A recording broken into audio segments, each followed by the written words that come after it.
الحمد لله الذي نحمده ونستعينه ونستغفره ونعوذ بالله من شرور أنفسنا ومن سيئات أعمالنا.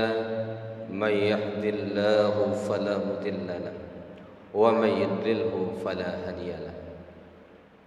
أشهد أن لا إله إلا الله وحده لا شريك له وأشهد أن محمدا عبده ورسوله المبعوث رحمة للعالمين.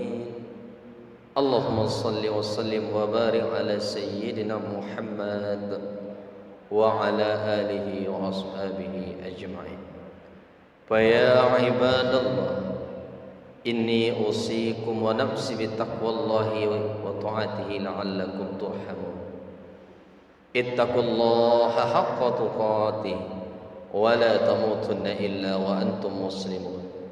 فقال الله تعالى في القرآن الكريم: أعوذ بالله من الشيطان الرجيم. بسم الله الرحمن الرحيم. وسارعوا إلى مغفرة من ربكم وجنة أرضها السماوات والأرض أعدت للمتقين الذين ينفقون في السراء والضراء والكاظمين الغيظ والعافين عن الناس والله يحب المحسنين. فقال أيضا: يا أيها الذين آمنوا ادخلوا في السلم كافة ولا تتبعوا خطوات الشيطان إنه لكم عدو مبين. وقال حديث رسول الله صلى الله عليه وسلم: الإسلام نظيف فتنزهوا فإنه لا يدخل الجنة إلا نظيف. صدق الله العظيم. Ma'asyiral muslimin sidang jamaah Jumat rahimakumullah. Bersyukur kita kepada Allah Subhanahu wa taala. Pada siang ini, hari tasyrik yang ketiga ini, momentum Idul Adha ini, kita masih diberikan Allah rahmat dan nikmat-Nya kepada kita bersama. Nikmat yang begitu banyak yang Allah berikan kepada kita. Begitu kasih dan sayangnya Allah dalam kehidupan kita ini. Allah suguhkan nikmat kepada kita, kesehatan, kesempatan, Islam, iman. Maka terpanggilnya sanubari kita untuk melaksanakan perintahnya, dikarenakan nikmat yang telah diberikannya. Maka hakikat dari segala nikmat yang Allah berikan kepada kita, tidaklah kita gunakan segala nikmat Allah ini, melainkan menumbuh kembangkan cinta kita kepadanya, dalam artian menegakkan syariat Islam dalam kehidupan ini. Inilah yang mesti kita lakukan sebagai pribadi muslim yang baik dalam menjalani agenda kehidupan ini. Salawat beriringan salam, Allahumma salli ala Sayyidina Muhammad wa ala alihi wa ashabihi ajma'in. Assalamu alayka ya Rasulullah, assalamu alayka ya Habiballah, assalamu alayka ayyuhan nabiyyu rahmatullahi wa barakatuh. Dengan banyak kita berselawat kepada baginda Rasul, mudah-mudahan syafaatnya di yaumil akhirat nanti diberikannya kepada kita. Amin, Allahumma amin. Hadirin sidang jamaah Jumat yang terhormat, sebelum khatib memberikan mau'izah khutbah siang ini, terlebih dahulu khatib berwasiat kepada khatib pribadi dan kita yang hadir. Mari sama-sama kita bertakwa kepada Allah Subhanahu wa taala, menjalankan segala apa yang Allah perintahkan dalam kehidupan ini dan menjauhi segala apa yang sudah menjadi ketentuannya, larangannya dalam hidup ini. Tema kita pada siang hari ini adalah menggapai ampunan Allah Subhanahu wa taala.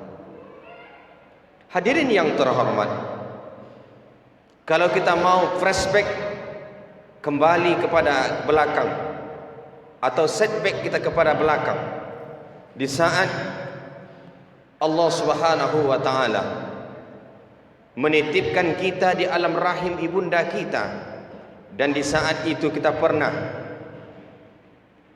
menyampaikan perjanjian kita kepada Allah Subhanahu wa taala. Di dalam Al-Quran Allah sampaikan, alastu bi rabbikum qalu bala syahidna. Apakah engkau mengakui, menyaksikan aku ini adalah Tuhanmu dalam kehidupan ini? Kita menjawab, ya Allah, engkau adalah Tuhanku. Asyhadu an la ilaha illallah wa asyhadu anna Muhammadar Rasulullah. Ini adalah komitmen awal kita. Perjanjian yang pernah kita tunaikan dalam alam rahim ibunda kita. Di saat ruh itu berhembus, di saat ruh itu Allah hembuskan ke dalam rahim ibunda kita. Maka di saat kita sudah lahir ke dunia ini, kita disambut lagi oleh kalimat tauhid. Kita diazankan Allahu Akbar, Allahu Akbar. Ini adalah azan di telinga kanan dan bahkan iqamat di telinga kiri. Kita diperkenalkan lagi oleh Allah Subhanahu wa taala. Tidak ada suara yang terdengar ketika lahir di atas dunia ini melainkan kalimat tauhid. Azan. Ini adalah kasih sayang Allah kepada kita, agar dalam perjalanan kehidupan kita ini, kita selalu mengingat kalimat tauhid yang berkumandang di alam rahim, yang berkumandang di alam dunia ini, dan berkumandang di masjid, musalla, langgar, dan lain sebagainya. Ini adalah komitmen awal kita. Maka oleh sebab itu hadirin yang terhormat, maka tugas kita dalam kehidupan ini adalah menjaga amanah yang telah Allah berikan kepada kita, menjaga kalimat tauhid dalam kehidupan kita ini, mengindahkan aturan Islam dalam kehidupan ini. Maka kita hadir di hadapan Allah dalam keadaan hina, dalam keadaan ighfirli ya Allah, meminta ampun. Maka dalam Al-Quran dikatakan, wasari'u ila maghfiratin min rabbikum. Wahai pemirsa, kaum muslimin dan muslimat, mukminin dan mukminat, hendaklah kita ini meminta ampun kepada Allah. Dengan bersegera kita meminta ampun kepada Allah. Ila maghfiratin min rabbikum wa jannah arduhas samawati wal ard uiddat lil muttaqin. Bagaimana penghargaan yang Allah berikan kepada kita di saat kita meminta ampun kepada Allah. Wa jannah arduhas samawati wal ard uiddat lil muttaqin. Allah berikan surga seluas langit dan seluas bumi. Diperuntukkan bagi siapa? Bagi kriteria yang sudah mencapai. Uiddat lil muttaqin. Akan diperuntukkan kepada orang yang bertakwa kepada Allah Subhanahu wa taala. Bagaimana orang yang bertakwa? Allah angkat derajatnya. Inna akramakum indallahi atqakum. Kemuliaan di sisi Allah adalah orang yang bertakwa. Dalam hadis dikatakan, Allah tidak melihat kepada bentuk rupa kita, jabatan kita, harta kita. Apakah kita berasal dari India, dari Papua, dari Pakistan, dari Mekah, dari Madinah, dari Palestina, dari Turki, dari Indonesia, bahkan dari Pekanbaru. Allah hanya lihat kulubukum wa a'malikum. Allah hanya lihat kepada hati kita dan perbuatan kita. Bagaimana hati kita? Hati yang selalu berzikir kepada Allah Subhanahu wa taala. Hati yang selalu diliputi cahaya-cahaya cinta Allah. Hati yang selalu diliputi dengan selawat-selawat cinta kepada Rasulnya, yang mengindahkan Al-Quran dan hadis di dalam kehidupan ini. Hadirin yang terhormat, maka predikat orang yang bertakwa adalah puncak daripada ritual ibadah yang kita lakukan. Bagaimana perjalanan kehidupan orang yang bertakwa dalam kehidupan ini? Kata Allah, orang yang mengindahkan syariat Islam dalam kehidupan ini, asyhadu an la ilaha illallah wa asyhadu anna Muhammadar Rasulullah. Orang yang mencintai Al-Quran, orang yang mencintai sunnah Rasul dalam kehidupan ini, tidaklah dia mau menyalahkan orang lain.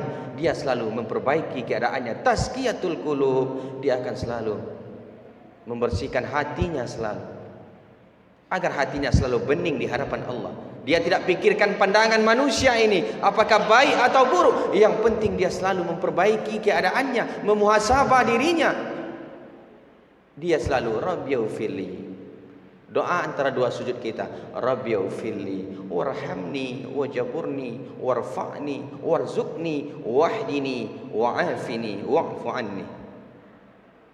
Sudah lengkap semua, dunia akhirat di sana. Rabbighfirli yang kita inginkan pertama, ya Allah, ampuni kami. Kami ini pendosa ya Allah. Kami ini munafik ya Allah. Kami ini juhala ya Allah, bodoh. Kami ini fakir ya Allah, miskin. Tidak ada apa-apa kami di hadapanmu ya Allah. Kami hanyalah kloset yang berjalan. Kami adalah semisal toilet di hadapanmu ya Allah. Begitu hinanya, kotornya kami di hadapanmu ya Allah. Ighfirli ya Allah, ampuni kami. Sucikan kami ya Allah. Inilah diri kita yang penuh dengan dosa. Saya banyak dosa. Kita pernah berbuat dosa. Maka tugas kita adalah wasari'u ila maghfiratin, bersegera meminta ampun. Kita sudah berada di akhir zaman. Kita tidak tahu kapal keberangkatan kita. Kiamat akan datang, kita tidak tahu. Tetapi kita melihat para ulama-ulama di dunia ini sudah dipanggil oleh Allah Subhanahu wa taala. Para orang-orang soleh, orang tua-tua kita yang setiap malam tahajud, yang setiap hari salat duha, yang setiap hari memfatihahkan kita, kaum muslimin muslimat, mukminin mukminat, mereka sudah beransur-ansur meninggalkan kita. Tinggal kita, keberangkatan kita. Saya sudah punya tiket berangkat, bapak-bapak sudah punya tiket berangkat. Kapan waktunya wallahu alam bisawab. Namun perlu kita ingat asal muasal kejadian kita. Kita dahulunya tinggal di surga. Itu adalah Nabi Adam alaihissalam, yang bermakna juga kita sebagai cucu dan cicitnya hari ini, umat Rasulullah. Namun karena ada kesalahan yang dituangkan di dalam Al-Quran, dalam surah Al-Baqarah, wahai Adam, jangan engkau dekati pohon buah khuldi tersebut, syajarah, wala taqrabu, jangan engkau dekati, fatakuna minaz zalimin, maka kamu akan masuk kepada ranah-ranah orang yang zalim. Maka Nabi Adam melanggar perjanjian itu. Tapi ini adalah hikmah yang besar yang Allah simpan. Ada hikmahnya. Tidak hanya masalah Nabi Adam itu Allah marah kepada Nabi Adam saja, tidak. Tetapi ada hikmah perkembang biakan manusia di atas bumi Allah. Nabi Adam adalah yang pertama sebagai manusia yang tinggal di surga dengan istrinya Hawa. Namun karena ada pelanggaran, ada kesalahan, fatakuna minaz zalimin, maka kamu termasuk orang yang zalim. Maka Nabi Adam dibuang oleh Allah Subhanahu wa taala, dipindahkan, mereka ditransit dari alam surga kepada alam dunia. Inilah kita hari ini berada di alam dunia. Hadirin yang terhormat, karena satu kesalahan bisa menyebabkan kita keluar dari surga. Bagaimana dengan kesalahan yang pernah banyak kita lakukan? Mata kita memandang bukan hak Allah, hidung kita mencium bukan hak Allah, tangan kaki kita melangkah tidak ada Allah di sana. Ini sungguh sangat membahayakan diri kita. Maka tugas kita adalah ampunan Allah sangat luas. Ya Ghaffar, ya Ghaffar, ya Ghafurur Rahim. Ampunan Allah dalam kehidupan ini sungguh sangat luas. Kita datangi Allah dalam kesendirian kita, dalam berjamaah kita di masjid, dalam kesendirian kita di rumah tahajud. Cinta kita kepadanya kita datangi. Luangkanlah, keluarkanlah air mata cinta kita kepadanya, keluarkanlah air tauhid kita kepadanya, agar cinta benar-benar kita dapatkan dari Allah Subhanahu wa taala. Hadirin yang terhormat, maka tak lain dan tak bukan adalah back to basic. Kembali kita ke basic kita. Apa basic kita? Menjadi seorang yang fitrah. Momentum Idul Adha ini adalah kurban. Kita akan menyembelih sifat kehewanan animalistik di dalam diri kita. dua ibadah yang dilakukan, haji dan ibadah kurban. Berbuat baik kepada Allah, berbuat baik kepada manusia dan alam ini, menjadi manusia yang bermanfaat. Maka di dalam Al-Quran, dalam surah Al-Baqarah ayat Bismillahirrahmanirrahim, Ya ayyuhallazina amanu dakhulu bis-silmi kaffah wa la tattabi'u khutuwatis syaitan innahu lakum aduwwum mubin. Wahai orang-orang yang beriman, udkhulu, masuklah kepada Islam, kaffah, secara keseluruhan, wala tattabi'u, dan janganlah kamu ikuti langkah-langkah syaitan, innahu, sesungguhnya lakum aduwwum mubin, setan itu adalah musuh yang nyata. Al-Baqarah ayat 208. Inilah kita kembali kepada Allah. Setelah kita meminta taubat kepada Allah, meminta ampunan Allah, kita harus kembali kepada Allah dalam keadaan kaffah. Bagaimana kaffah itu? Yaitu keseluruhan totalitas kita selalu dalam keadaan Islam. Berangsur-angsur kita. La yukallifullahu nafsan illa wus'aha. Berangsur-angsur kita mengislamkan diri kita ini. Berangsur-angsur tangan kita Islam, telinga kita Islam, hati kita Muslim, pandangan kita Muslim, akhlak kita adalah seorang Muslim. Ini adalah udkhulu fis-silmi kaffah, keseluruhan totalitas Islam. Bagaimana orang yang Islam? Islam adalah keselamatan, Islam adalah kebahagiaan, Islam adalah keabadian. Orang yang selamat di dunia dan di akhirat, inilah orang-orang yang beriman. Siapa orang yang beriman? Para waliullah di atas dunia ini. Al-Quran mengatakan. Maka oleh sebab itu hadirin yang terhormat, kembali kita kepada Allah, meminta ampun, dan masuklah kita ke dalam Islam secara sempurna, agar kehidupan kita ini bermartabat, bermaruah, agar kekuatan Islam Pekanbaru, Riau, Indonesia, dan bahkan dunia bisa kita raih, kita rajuk dengan kebersamaan kekuatan Islam itu sendiri. Fa'tabiru ya ulil absar la'allakum tuflihun.